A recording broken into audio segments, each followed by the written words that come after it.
Confucius, page 20, chapitre 3, 12. Qui dit sacrifice, dit présence. On doit sacrifier aux dieux comme si les dieux étaient présents. Le maître dit: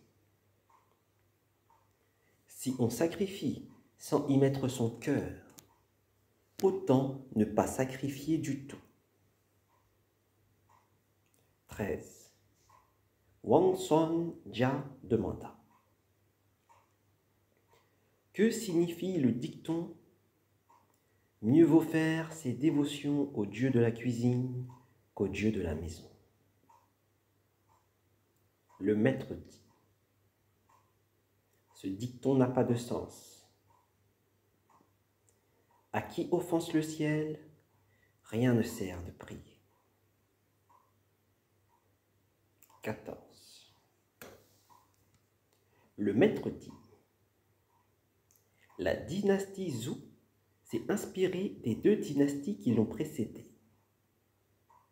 Comme sa culture est splendide, je suis un partisan des Zhou. 15. Le maître entra dans le grand temple du fondateur de la dynastie. Il se fit tout expliquer. Quelqu'un dit: et on prétend que ce bonhomme-là s'y connaît en fait de rituels? Il entre dans le temple et il doit tout se faire expliquer. Entendant cela, le maître dit: c'est précisément ça, le rituel. 16. Le maître dit: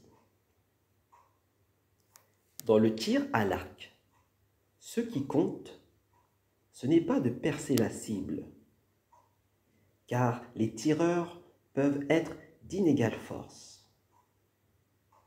Telle était la façon de voir des anciens. 17. Zigong voulait supprimer le sacrifice du mouton dans la cérémonie de l'annonce de la nouvelle lune. Le maître dit: ah, tu tiens à tes moutons? Moi, je tiens à ma cérémonie. 18. Le maître dit: un homme qui sert son souverain en suivant scrupuleusement l'étiquette passe aux yeux du monde pour un flagorneur. 19. Le duc Ding demanda: comment le souverain doit-il traiter ses ministres? Comment les ministres doivent-ils servir leur souverain? Confucius répondit: le souverain doit traiter ses ministres avec courtoisie.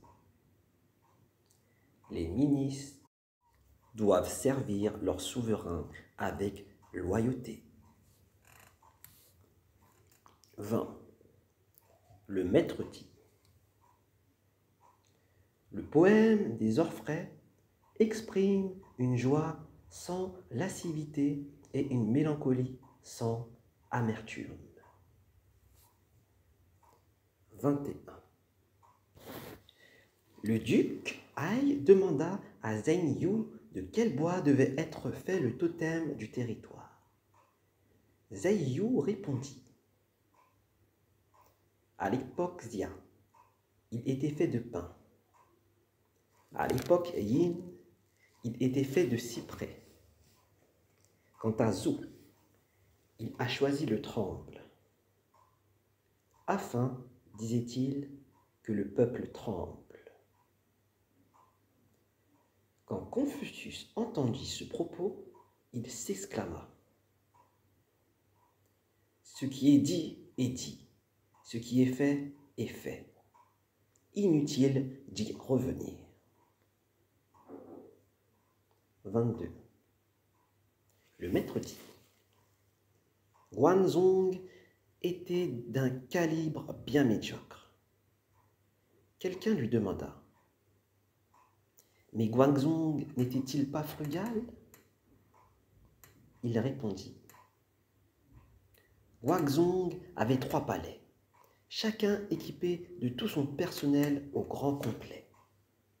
Vous appelez cela de la frugalité? Mais n'était-il pas versé en matière de rituel? C'est un privilège du souverain de dresser un paravent devant sa porte.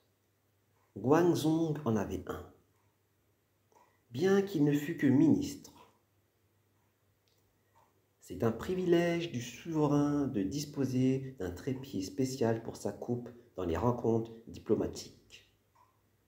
Guangzong s'en était également arrogé un. Si vous appelez cela être au fait du rituel, à ce compte-là, qui ne serait expert en la matière? 23. Comme il parlait de musique avec le maître de chapelle de la cour de Lou, le maître dit: Dans la musique, ce qui peut se décrire tient en ceci. Il y a d'abord une ouverture vigoureuse, avec tous les instruments à l'unisson. Puis, le fil de la mélodie se poursuit, clair et continue jusqu'à la fin. 24. Un garde-frontière de la place de Ying demanda une entrevue avec Confucius, car, dit-il, il avait toujours tenu à rencontrer tous les visiteurs distingués qui passaient par là. L'entourage de Confucius lui arrangea donc une entrevue. À l'issue de celle-ci, il déclara aux disciples: Messire, ne vous affligez pas de ce que votre maître ait perdu son emploi. Le monde va de travers depuis longtemps déjà. Le ciel s'apprête maintenant à se servir de votre maître pour sonner le tocsin. 25. De l'hymne du couronnement de Shun, le maître dit qu'il était parfaitement beau et parfaitement bon. De l'hymne de la conquête de Wu, il dit qu'il était parfaitement beau, mais pas parfaitement bon. 26. Le maître dit: Un pouvoir exercé sans générosité ou des cérémonies exécutées sans dignité ou des funérailles conduites sans larmes, voilà ce que je ne puis souffrir. Chapitre 4. 1. Le maître dit: Il est bon d'habiter là où règne l'humanité. Qui choisit de séjourner là où elle fait défaut manque de sagesse. 2. Le maître dit: Un homme dépourvu d'humanité ne saurait supporter longtemps ni l'adversité ni la prospérité.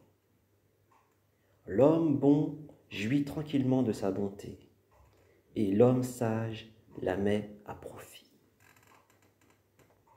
Le maître dit: Seul un homme pleinement humain sait bien aimer et sait bien haïr.